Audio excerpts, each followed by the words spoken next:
Mummy 20,000 આપો ને, મારે મોબાઈલ લેવો છે. 20,000 તો નથી મારી પાસે, 10 છે. જોતા છે? 10 નથી જોતા, મારે તો 20,000 જ જોવે છે. એક કામ કરો ને, લાવો ને 10 તો 10. ઊભી રહે, આપો. હાલે. વેકેશનમાં નવરા પડ્યા મોબાઈલ જ જોવે છે. હાલ આમ વાસણ સાફ કરી દે. એવા હું પહેલા જેવા કામ શીખશો, કાક મર્દ જેવા કામ શીખને. તો હાલ આમ 11 થી 20 ઘડિયા લખી દે 5 વાર.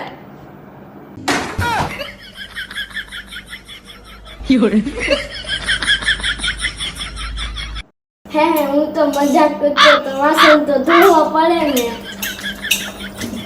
મનીષા કેટલો ટાઈમ થઈ ગયો છે તે મમ્મીને ફોન નથી કર્યો, એકવાર ફોન તો કર. કરું છું, લ્યો. સ્પીકરમાં રાખજે, હું વાત કરી લઈશ. Hello mummy. હેલો. મને બહુ ખોટું લાગ્યું છે તમારાથી, તમે મને ફોન જ નથી કરતા. હા તો કાંઈ વાંધો નહીં, તુંય મને ન કરતી. આઈ જઈ. એમાં હું આવી મેં તમને હસું હવે. મારા ગુરુએ મને કીધું તું કે આજ તમારા દ્વારા મુસીબત આવશે, એનું હસીને સ્વાગત કરજો. હું મુસીબત છું. મારા ગુરુજીએ કીધું તું, મને જ કહો કે માં 4-5 દાડા શાંતિ હતી ઘરમાં, આવે તું આવી જઈ. આ કેટલા વાગ્યા, નાવું છે કે નહીં તારે? મમ્મી હું કઈ રોજ રોજ નાઈને પાણી નહીં બગાડું. પાણી કેટલું કિંમતી છે તને ખબર છે? લોકો એક એક ટીપા પાણી માટે કેટલી મહેનત કરે છે, અને ગામડામાં તો ઘણા લોકોને પીવાનું પાણી નથી મળતું. તું મારું નહીં, આપણું નહીં, કોઈનું નહીં તો ઠીક છે, પણ આ દેશનું તો વિચાર. દેશમાં કેટલી પાણીની તંગી છે. દેશની તો વાત પછી છે, પણ જો તું આજ નહીં ના ને તો તને તડપાવીને મારી નાખીશ. આ લગન ને 5-5 વર્ષ થયા પણ તને હજી મમ્મી જેવી ગોળ રોટલી બનાવતા ન આવડ્યું. હું ઈ જ કહું છું, લગ્ન ને 5 વર્ષ થયા, તમને પપ્પા જેવો લોટ બાંધતા આવડ્યું? કોનો ફોન આવ્યો છે? હાલો, એ હું અત્યારે મોલમાં આવી છું, પછી ફોન કરું તને. હો એ હા, હારું હાલ. હા મનીષા, આપણે પૈસા વાળા થઈએ ને તો આપણે ચંદ્ર ઉપર જાશું. અરે મમ્મી, ચંદ્ર ઉપર તો બધા જાય, આપણે સૂર્ય ઉપર જશું. અરે પણ સૂર્ય ઉપર તો કેટલી ગરમી હોય, આપણે બળી ન જઈએ? મને ખબર જ હતી તમે આવું કહેશો, પણ આપણે રાત્રે જશું.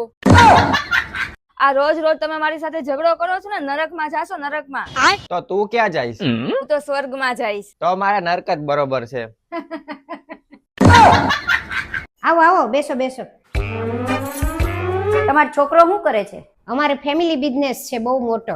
અરે વાહ. આ ઘરે અમારું પોતાનું છે, અને અમારે પૈસાની કોઈ કમી નથી. હા એ સારું. તો એકવાર તમારા છોકરાને તો બોલાવો તો જોઈ લઈએ. હા હા લ્યો બોલાવું. ભાવિન, અહીંયા આવું તો. દીદી બધું બરાબર છે, પણ છોકરો બહુ પાતળો છે.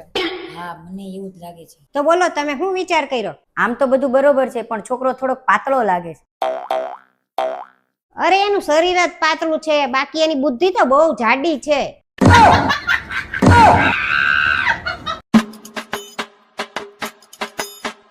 મનીષા, પંખો કેમ ચાલુ નથી થતો?